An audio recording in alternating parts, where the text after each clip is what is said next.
Hey everyone, welcome to Mix It Up Art. Today we are going to be making this underwater tail using chalk pastels and tempera paint.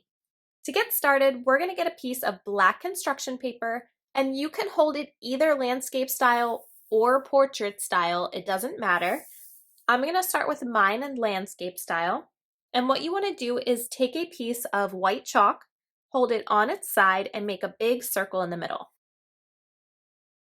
I want you to follow that by using a piece of bright green chalk, hold it on its side, and go around that white circle.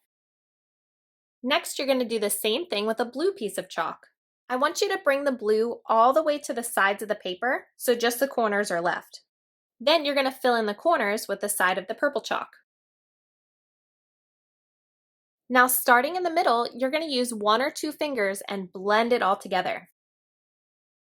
I like to go around in small circles like I'm making loops.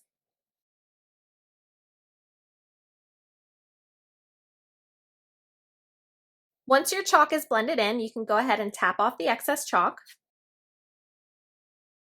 Now we're going to start painting. So you're going to get some black tempera paint, and you can paint whatever kind of tail that you want to paint. I'm going to be painting a shark tail today, but you can look at some other examples if you want to paint a mermaid tail or dolphin tail. We want the tail to be coming off the side of the paper. So I'm just going to start by painting a curved line. And the shark tail is kind of triangular, so it's going to come up and it's going to curve down. And I want the top one to be a little bit longer than the bottom one. Then I'm going to complete the back of the tail with another wide V and fill that in.